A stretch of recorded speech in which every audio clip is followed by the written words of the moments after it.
Hi, welcome back. I'm Lil Math. In the last video I talked about how to find the cross product, and today I'm going to be talking about one of the uses of cross product. So last time I talked about how it can be helpful to know what the cross product is, not just because it gives you the area, but because it lets you know what is perpendicular to the plane created by the two vectors.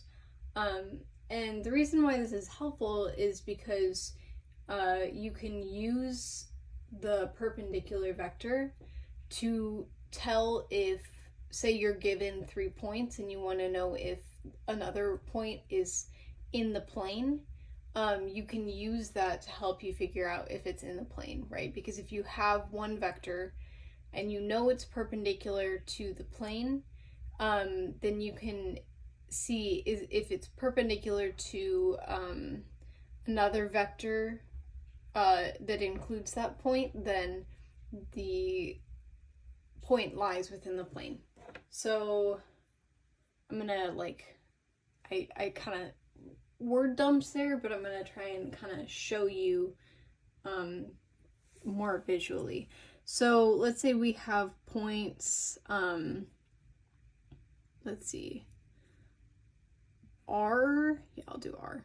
Okay, we have points R, I'll just do R1. R1, R2, and R3. And they all lie within this plane. Pretend that's a better plane. They all lie within this plane.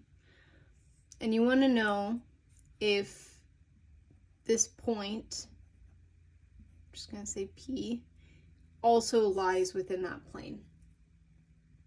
And, or you want to know what is the values needed to make it lie within the plane. So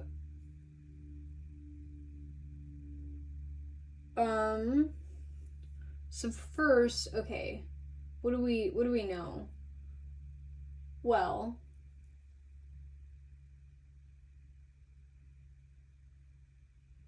we know that if all three of these vectors, so we're going to turn these into vectors. I'm going to use R1 as like the starting point. So R1, R2, R1P, and R1, R3. Well, we know that if these all lie in the same plane, then the volume created by these three vectors should be 0, right? Because they all lie in the same plane. So what can we do with that? Well, remember we used the dot when we're working in 3 dimensions, which we are right now.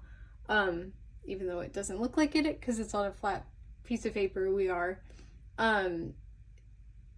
If we can take the dot product of these 3 vectors and or the determinant of these 3 vectors, so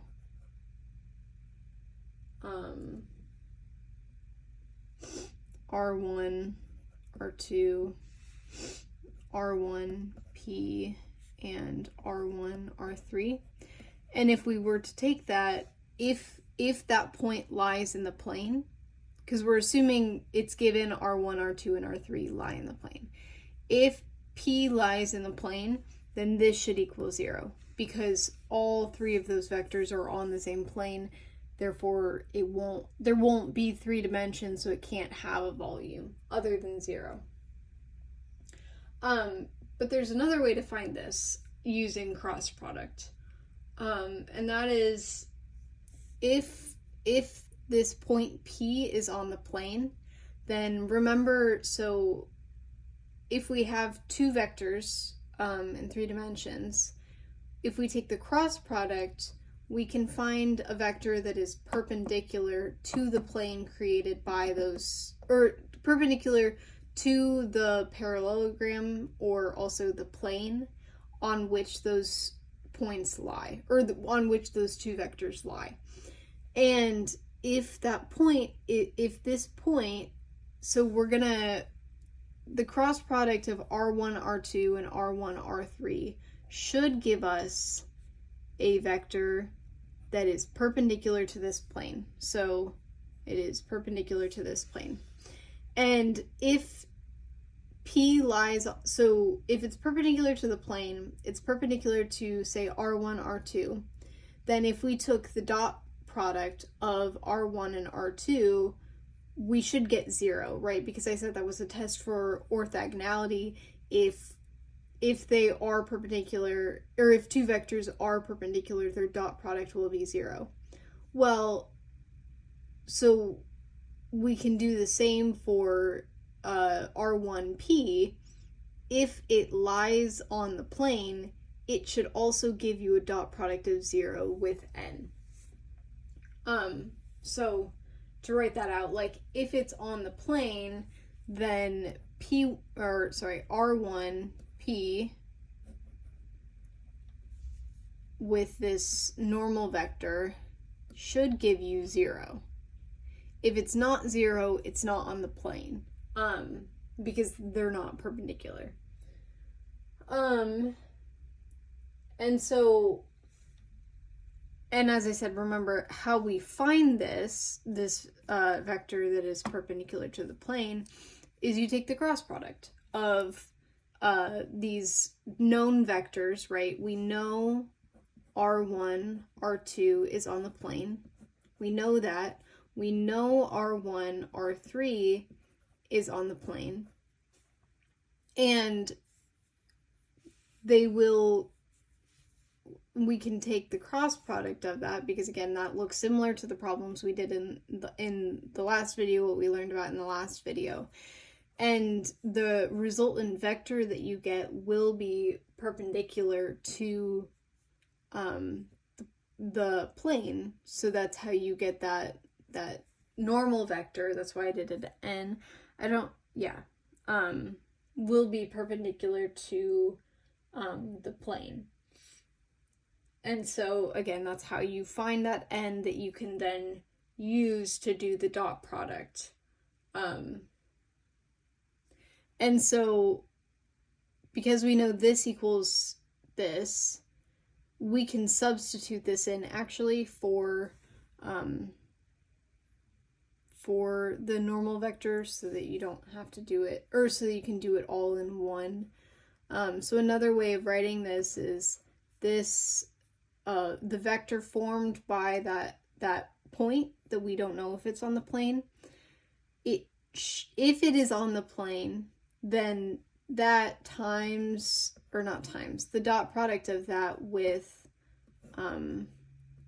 R2, where in this case you do you do the cross product first, because you have to find n first. So you do the cross product first, and then you do the dot product of R1P dot product of R1P with this cross product that you've already found.